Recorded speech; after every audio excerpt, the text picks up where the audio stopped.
I think that's absolutely critical because, business has to realize that the individual contacting the customer is the point of connection. And as that goes, the perception of the company goes. You really have to have individuals. Everybody has to play a position in the team and everybody has to help out and grow. So it's really all about picking the right people to do the right job. And again, providing them opportunity to grow within the business. And I've seen this within a number of my clients I've worked with when they'll bring individuals on at maybe an entry level. And next thing you know, they're number 2 or number 3 within the business. They're committed to, as well as the owner of the business, committed to the growth of the business. And I think what happens oftentimes, individuals just go hire somebody and number one, they have no idea what they want them to do. They don't know what skills they should provide, bring to the party and so forth. But I am the world's biggest super fan. You're like a super fan. Welcome to the Business Superfans Podcast. We will discuss how establishing business superfans from customers, employees, and business partners can elevate your success exponentially. Learn why these advocates are a key factor to achieving excellence in the world of commerce. We discuss the invaluable insights of business owners who have successfully implemented the strategies in the book to build their own team of devoted superfans. Gain insightful knowledge from the experts who create applications that help you create passionate superfans. This is the Business Superfans Podcast with your host, Freddie D. Ready!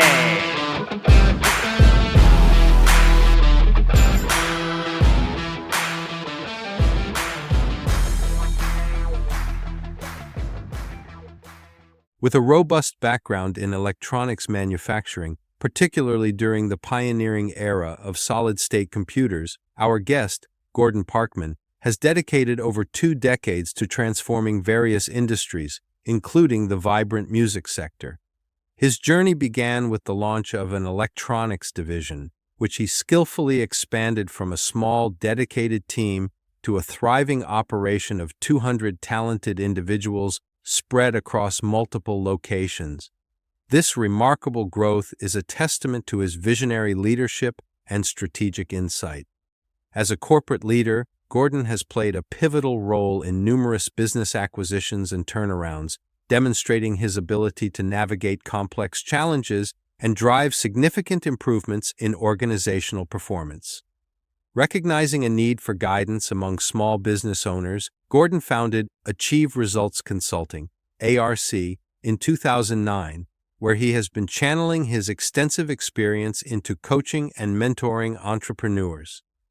Over the past 16 years, ARC has distinguished itself through its unwavering focus on personalized client strategies. Gordon believes that every business is unique, and therefore, he empowers owners to implement tailored, success-driven practices that foster sustainable growth and resilience in an ever-changing market landscape. Through his efforts, many small business owners have been equipped with the tools and knowledge necessary to thrive and achieve their goals. Welcome, Gordon, to the Business Superfans Podcast. I'm wonderful, sir. Thank you very much, Freddie. The weather has cooled off, so we're getting into the real comfortable time of the year in Arizona. This is the good time, and that you can eat breakfast outside and have dinner outside, and it's comfortable, and everybody envies us at this point in time. Put the screen on your patio door and let some fresh air into the house. Totally agree. That's why we live here. Yeah. So, Gordon, share with the audience your story of how did you get to becoming a business coach in the first place? So what is your background and how did that contribute to becoming a business coach? Basically, my background primarily in electronics manufacturing, multitude of different types of industries, but we're really talking about solid state computers long before even desktop computers. I spent the last 22 years of my career in the music industry business, primarily in the manufacturing. My first assignment was to create an electronics manufacturing division from pretty much an empty warehouse and 6 people. I had the opportunity to turn that into 200 people on 2 shifts and 3 additional buildings. I've been involved in business acquisitions, turnarounds, all of these as part of my corporate life. So I spent really the better part of the last 20 some odd years of my life as a senior manager in growing businesses and turning them around. Graduated from corporate America in December of 2008. And I was already thinking before I retired what I want to do. And I said, I think I have an opportunity to help other small business owners or help business owners from my experience. So I started my coaching practice, and I'm into my 16th year of that. I've worked with individuals in about any type of industry you could probably imagine, and some of the things people did that I didn't even know anybody did those kind of things. But it's really all about the focus of my practice is partnering with my clients and growing their businesses. I don't do project work. I'm looking for long-term relationships. So my clients and I have been working together since 2015, 2018, and it's all about growing the business. I guess you really never stop growing the business. As we're working through the growth process, we're also building value into the business, making sure all the processes are in place, all the systems are in place. If somebody's going to go buy a business, they're not going to buy the owner of the business, they're going to buy the business. The expectation is it runs very well without that owner. That's the focus that I have in working with my clients, to get them to the point where managing the business and managing the growth of the business and not working in the business. So with that of being able to, like you just said, managing the business, not working in the business, how important is it for them to have a good team and them taking care of that team, their employees? And because that team is really the front line to prospective existing customers, complementary businesses, suppliers, distributors, if they have those, how important is that culture in that company? I think that's absolutely critical because, business has to realize that the individual contacting the customer is the point of connection. And as that goes, the perception of the company goes. You really have to have individuals. Everybody has to play a position in the team, and everybody has to help out and grow. So it's really all about picking the right people to do the right job. And again, providing them opportunity to grow within the business. And I've seen this within a number of my clients I've worked with. When they'll bring individuals on at maybe an entry level, and next thing you know, they're number 2 or number 3 within the business. They're committed to, as well as the owner of the business, committed to the growth of the business. And I think what happens oftentimes, individuals just go hire somebody and number one, they have no idea what they want them to do. They don't know what skills they should provide, bring to the party and so forth. But it's really all about positioning the business and getting the people in the business that will be the contributors, the key players in growing that business. And my clients, I encourage them really to make sure that they're taking care of their employees in a fashion. When obviously, depending on where the business is or whatever, sometimes they can't initially offer benefits or whatever, but as the business grows, provide opportunity for benefit. Because in my experience, you really want to transform those employees into what I would call super fans of that business, where they're excited about the fact that they work at this company. They tell all their family and friends about the company. And that energy transcends when they're talking to a prospective customer or an existing customer. As earlier, they're the front line. And so if they feel unappreciated, don't get the recognition that they deserve, there isn't any gratitude in the company, that's going to change and sour the culture. And now that business has turnover, and that turnover is costing the business money in a big way because people don't realize that it is multifaceted. Because just because a person leaves, okay, there's a cost to that. Now you've got to onboard a new person. So you got the cost of onboarding, finding and onboarding a new person. And now you've got the cost of 2 people because you've got the new person and somebody training that new person. And when they're training that new person, they cannot be productive to do good training. I'm sure you've seen that in some of the companies that you've stepped into and helped transform that whole culture. I think that's really key. And to me, when I'm working with my clients, and typically in a lot of cases, I'm also, in addition to working with the owner of the business, I'm working with their team members as well. And it's really all about helping them feel like there is as much of the business as anyone else. And I was in the attitude say, okay, if this was your business, what would you do? How would you act if this was your business? Because in essence, it is your business because to the outside world, you are XYZ business. And so in essence, if you're not committed and passionate about what you're doing and where you're working, it's a complete reflection on that individual. And more importantly or in the worst case, a reflection on the company. Yeah. You look at sports teams as an example, and they've got a player that seems to be mediocre. And so they trade him to another team. And then all of a sudden, that mediocre player is a superstar. And it was like, what changed? The player didn't change. It's the environment and the culture. Businesses need to really, you can have the right people. As you said, it's important to bring on the right people. But if the culture is toxic, that person isn't going to perform at the level that they can perform. I think another part you mentioned culture, and I think a key part of the fact is that your employees within a company are what determine the culture of the company. What you want it to be and what it's going to be is probably not going to be the same thing, because the key piece is the culture is an evolution of the people as part of your team, how they are gung-ho and ready to do whatever they have to do and provide you all the assistance in the world, and in turn the respect of you as the leader, and more importantly, you're respecting them as a team member.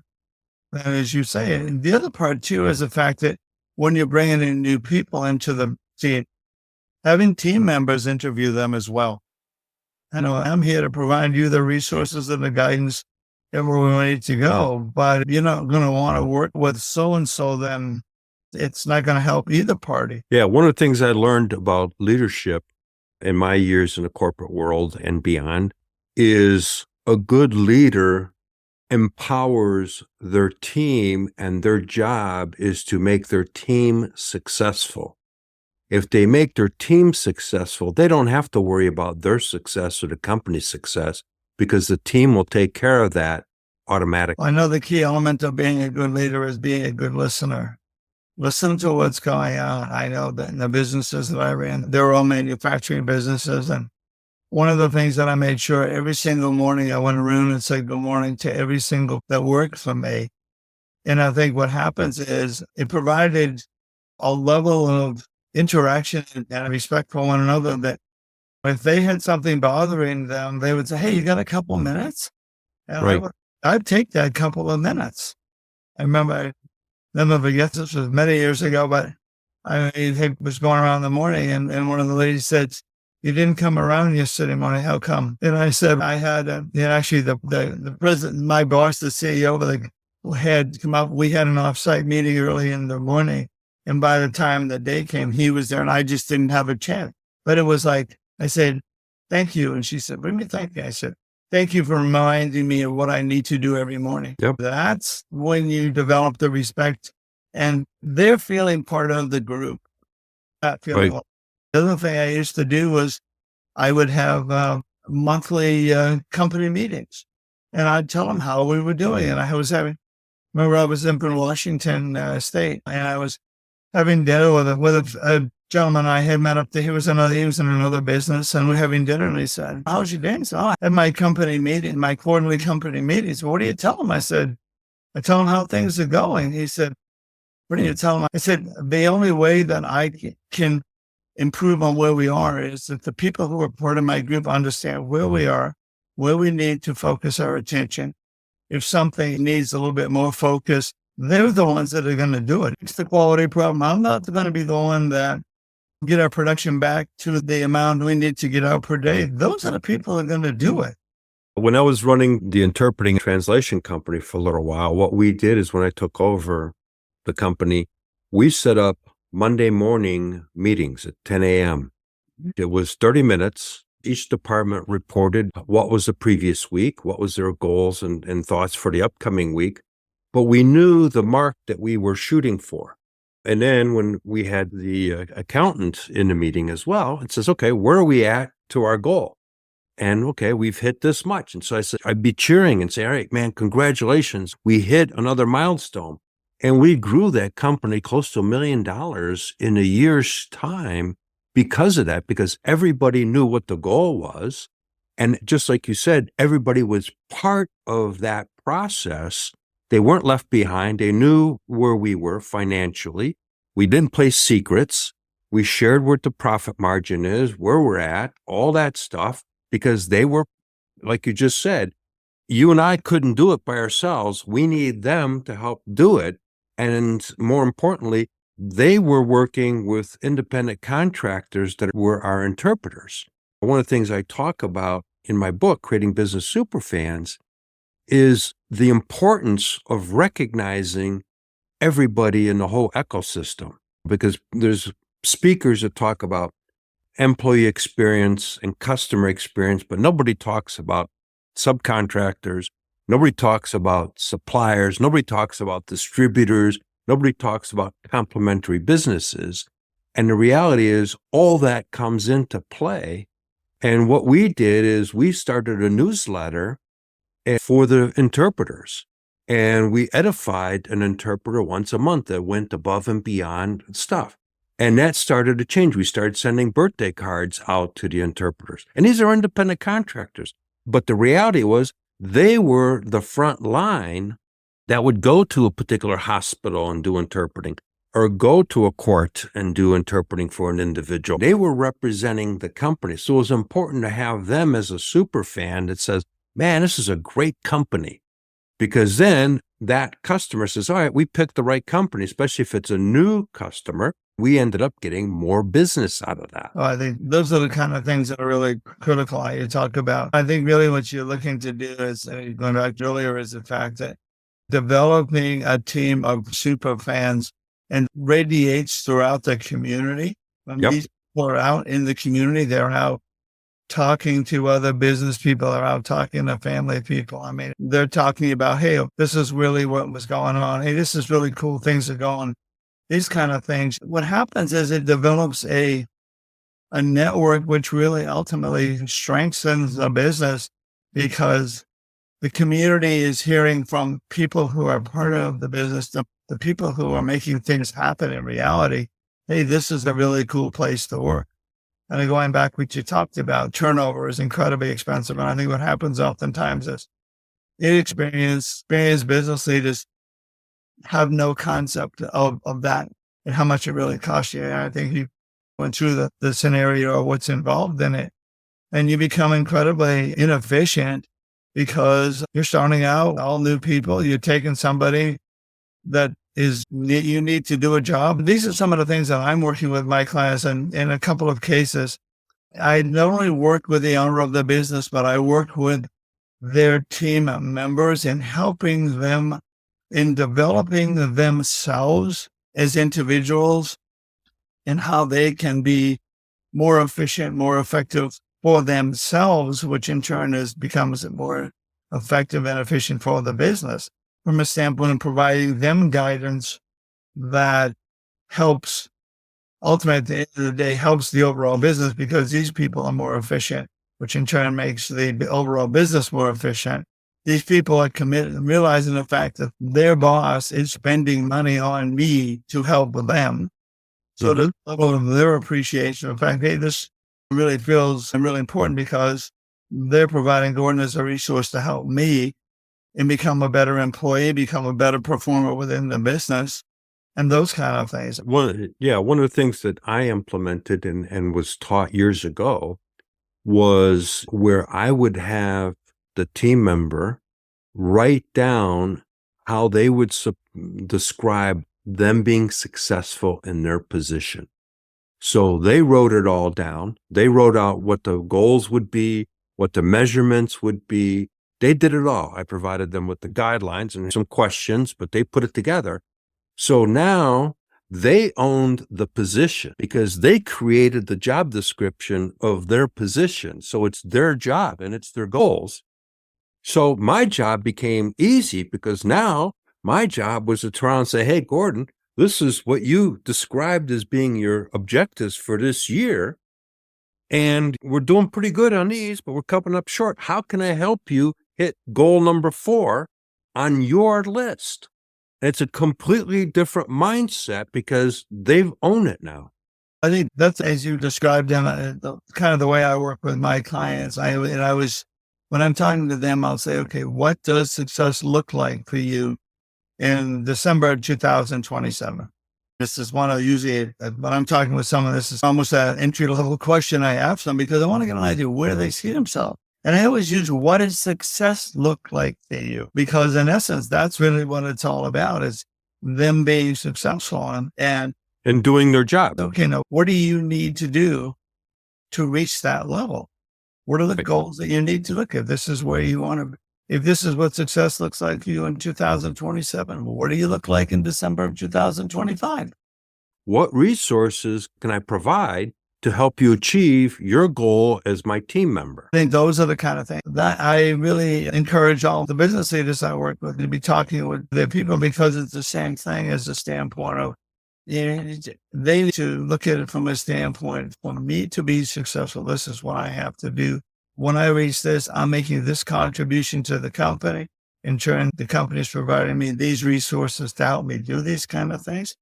And I think when we talk about the whole team thing, the team in reality goes beyond just direct employees. The team is individuals that you interact with on the outside world. Okay. Who is your business attorney? Who is your business accountant? Who is your CPA? These people, you need to have the connections as a business owner. These are all part of your team. It's all of the kind of big factors. You need to be successful. You need to have these. Who's your business banker? Who are we going to go to if you need a lot of credit? These are the kind of things that, in my mind, are incredibly important for business owners to realize, that there's a wealth of resources in the community to help them become more successful and the ability to grow their business, because they're going to have a question. Let's say you have a legal question, whatever. That's not the time to go looking up on Google and finding a business attorney or whatever. It's a situation. When I always talk to my clients, I may give them a couple of different people that very strong business relationships. I may say, hey, these people get to know you, because when you do have a problem or you have a situation, you don't have to go through, tell me all about it. They already know about you. They know about your business. They're dealing with directly the problem you have or the help you need. So you need to have that resources out there that know them. They've got to be what I would call a super fan of you, because of the fact how you treat them. So as you mentioned, the CPA, external lawyer and all that stuff, you need to recognize them, give them a birthday card. You need to appreciate them, so that all of a sudden you get in a pinch and life happens. You need to have those people that have your back, because the last thing you want to do is search for a solution online, because you got a deadline of tomorrow to get this thing handled, and you don't have any of the resources because you didn't take the time to build those resources and maintain those relationships with those resources. It's one thing to also have a resource, but if you don't have an ongoing relationship with them, you call the red phone, it may not get picked up because, oh, that guy, I haven't heard from him in a year. He must want something. Yeah. As opposed to, oh my God, we had coffee last week. To me, when we talk about the developing the relationships, internally and externally, it's really all about the continuing dialogue with these kind of, always make them, as you said, your employees have to be super fans within your business, because they're going to interact with people outside the business. And you got to have super fans of all the external components. If you got suppliers that are providing you, you're a manufacturer or whatever, you got products that come in, or you're in construction, you've still got to get material. If you don't have a good relationship with that supplier who's a super fan of yours that says, oh yeah, my buddy Gordon calling me here, he needs this shipment of these things. Yeah, let's prioritize that and get that to him because he's a good guy. He takes care of us. versus somebody else that comes along and reaches out to them once a year when they need it, and then they start yelling because they can't get the product delivered in time. It's going to get slow-boated. One of the things we talk about, I think in my mind, if we talk about the super fans and that type of a mode of discussion, it's really all about business owners being proactive and not reactive. And being proactive, they're establishing the kind of things that they need to have in place, that are the resources that they need for the business. It's also the standpoint of when I'm talking with my clients, we talk about, okay, what's your goals? What's your action items to complete those goals? And oh, by the way, what are the potential obstacles that we could run into? Because we want to be in a situation that should one of those come up, we already know what we're going to do. Okay, this comes up, man. We already talked about this is what we're going to do.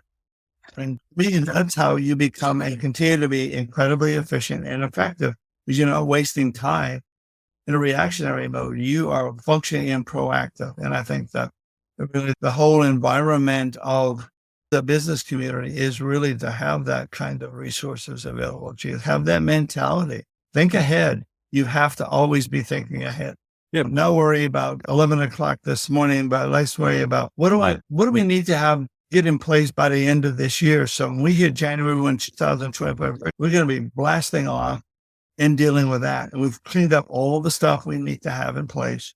So whatever it is, we're not spending time while we're really effectively pushing and growing the business, cleaning up a bunch of stuff that we should have already dealt with a long time ago. Absolutely correct. And the other thing too is that if you don't have those things in place, you don't have standard operating procedures in place and things like that, the business can't scale. It's going to plateau. It's going to hit a certain level.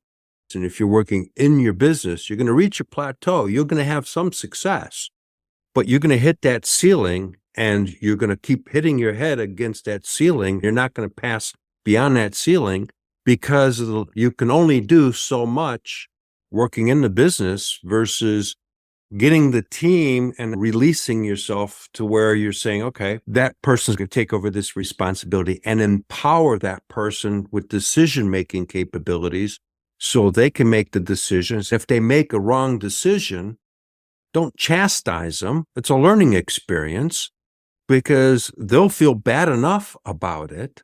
You don't need to make it worse because then they're going to be, now if you chastise, that person now becomes apprehensive of making any decisions. And so you just went backward. And even in my corporate life and even when I'm working with my clients, I always talk about is let's not worry about who caused the problem. What are we doing moving forward? It's things happen. Let's worry about what do we have to do to move forward. That to me is the most important thing. It's people make mistakes. Again, those are learning opportunities. That's how I look at it. It's a learning opportunity. And most people, if you empower them, will acknowledge the mistake, come to you and say, hey, I made a bad call here. I'm sorry. This is how I'm going to fix it. And then they'll ask you, is this okay if I handle that? Typically, I've always said, hey, your call. You're in charge. Don't come to me. You're in charge. If you can't handle it, then we have to have a different conversation. Usually they've come up with a better solution than you and I would have thought up because they're into it. They're in the game. Yeah. And I think that's really the key part of it about too, is the fact that it's really all about developing a solid attitude within the company so that people understand that, hey, I'm looking to do the best I possibly can and things are going to happen. So let's move on behind it. What do we learn from it? That's one of the things I always talk about in the first meeting of every month is I always tell 3 questions I ask my clients. What went well? What could have gone better? And what if anything, you're going to change moving forward? Because for things to get better, it's also nothing more complicated than some kind of positive behavioral change to make things move forward. You have to look at it from that standpoint. Capitalize on the great things. But if we had done this instead of that, this might have gone, okay, in the future, this is what we'll do. Everything's a learning experience. Every day in business, you're learning something. You're going to encounter things today that you did not anticipate, some good, some bad. So what do you need to do to digest all that? What do we need to do moving forward? What are we going to do differently? The other thing too that I think needs to be incorporated is edifying team members that have done some great things in front of the rest of the team, because to me, that's empowerment of that individual. Now that also creates fuel for the rest of the team, because now as the leader or the owner of the company, and I turn around to take a moment to recognize Michelle in front of everybody. Michelle kicked it this last month. She helped us grow. We had the situation with this company. She handled it. She solved the problem. The company's happy, and they've actually ended up doing more business with us. Now Michelle becomes a super fan of me as a leader, and more importantly, the team become super fans because they go, man, I want to be that person. So they step up their game. Those are some management skills that I think a lot of businesses, especially small businesses that are working in the business, not on the business, should be doing that stuff so that they can transform themselves from working in the business to working on the business. I think you're really doing the kind of things you just talked about. It's really going to have these other people as well, when they're part of the team, may go up to the leader and say, hey, okay, is there anything I can do? Maybe I can do something different, or maybe I can help out someone, or I'm really interested in moving ahead and strengthening myself. What can I do to possibly help you and the business? To me, again, we're back to that whole attitude is everything. And that's a key element. If you have employees with the right attitude, they are the super fans. I think it's really all about giving them the opportunity to contribute and grow. Those are the people you want. You want the people who are going to step up. Yep. One of my clients, there was a situation where things did not go well at a particular job. I was talking with the owner of the company, and I said, okay, he said, how was it handled? I said, the person that went out, the team leader, stepped up. They went, they talked to the person, they got it all squared away. They talked to the team, let them know, scolded or anything else. Or it was a fact. I said, what do we do? It was amazing because that particular individual wrote an incredible review for the company based on the actions of that employee to deal with the problem, fix it, and get it squared away. So they just created a super fan right there. And this a super fan who is a client who just wrote a review to let the whole world know, this is a company you got to work with. Things happen, people deal with it, and they fix it and move on. And that's the secret. And right there, you can't buy that kind of PR. That's a monster testimonial that now they can turn around and says, hey, this is who we are as a company. Life happens, but we step up to the plate and we get it taken care of. Oh, yeah, for sure. Or telling other people about what's been going on in the business. And those are the greatest things you can do, because those people, in essence, have taken the role on, hey, this is my business. I'm the one. I'm telling people how great XYZ company is. Or the company I work for, this is how they treat us. This is what we're doing, by the way. And I think what happens is you want people to be in a situation where you're seen as a location for people who want to go to work for, be attracting the right people from the beginning, because they say, hey, I want to be part of this team. Attraction, one of the terms that I utilize is attraction marketing, is one of the things that I really specialize in myself. And that's part of it, is you create that attraction for that company. So now you've got people that want to work for there. You've got, the word gets out, customers are saying, we got to take a look at these guys. We're hearing through the buzz that this is a great company. We need to really look at that.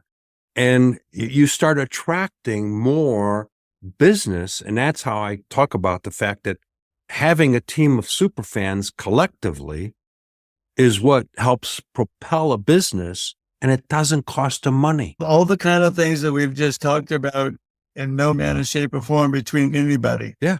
It doesn't cost any money. And that business is going to skyrocket because the employees are going to take care of it. Their customers are going to take care of them. Their external partners, as we talked about, CPAs on stuff, going to refer them. Their suppliers or distributors, if they have that, they're going to be talking about that business. So you've got a whole team of people promoting that business. And so that's how that word of mouth starts to take off. And once it goes, it's a machine. Oh, yeah, that's it. Because then let's say your company is positioned in the marketplace as the company to do business with. Bingo, that's it right there. One of you, Company to do business with. if you're not the major player in your marketplace, then you're not being good is unacceptable. You need to be great. You need to be the major player in your market. And for you to do that, you have to have the right team. You have to have the right group of resources available to you. And again, the word on the street is that you are a solid company because of this and this. And oftentimes it's the fact of, and part of that is how you treat your employees. It all starts there. It really all starts there. And that's what people don't understand is it starts with the internal team. You have to have a growth mindset.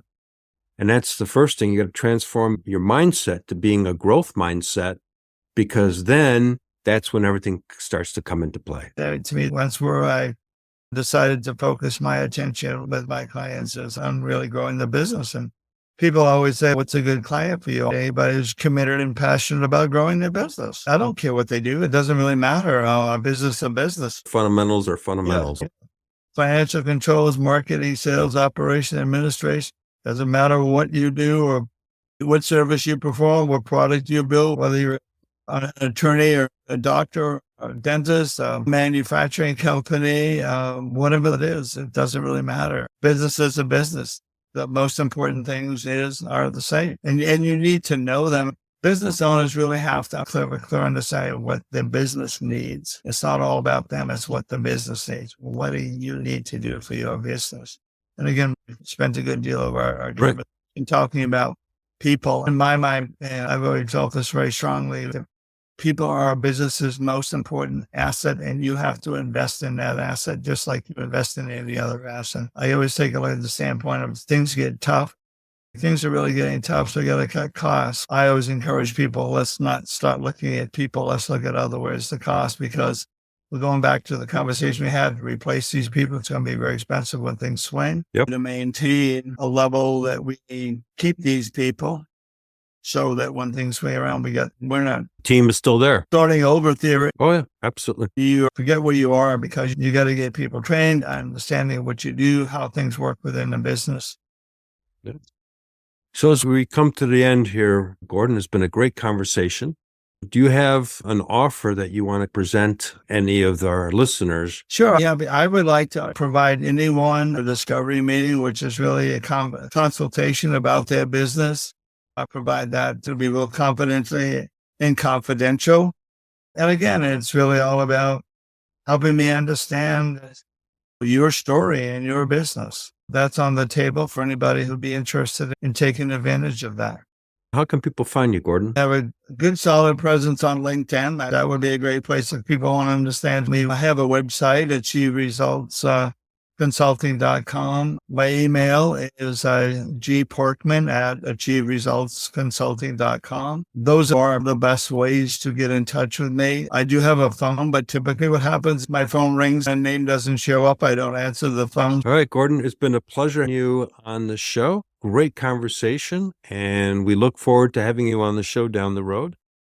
Thank you very much. Thanks for tuning in to today's Business Superfans podcast. If you found value in our dive into creating superfans for lasting success, show some love, hit like, and subscribe for future episodes, and share with your network to spread the insights. Your support is everything and fuels more content to boost your business success. Stay tuned, Superfans Superstars. Thank you for tuning in to today's Business Superfans podcast. If our exploration of creating superfans for lasting success struck a chord with you, show some love. Like us, subscribe for future episodes, and share with your network to spread the wisdom. Your support fuels us to craft more valuable content for your business success. Keep rocking, Superfans Superstars. Attention business owners. Are you looking to transform your employees, customers, and business allies' relationships and elevate your brand to new heights? Join the Business Superfans Accelerator today. Led by me, Freddie D., this dynamic mentorship program empowers you to turn your stakeholders into passionate superfans, the ultimate brand advocates who actively promote your business. Imagine a community of dedicated supporters promoting your products or services not just through word of mouth, but as proud champions of your brand. With exclusive access to monthly Q&A sessions, brainstorming opportunities, and valuable resources like online courses, playbooks, and much more. This program is designed to provide you with the tools you need for sustainable, profitable growth. Don't wait. Every moment you delay allows your competition to get ahead. Sign up now at bizsuperfans.community and start unleashing the potential of your superfans today. Your brand's transformation awaits. Let's make business growth your reality.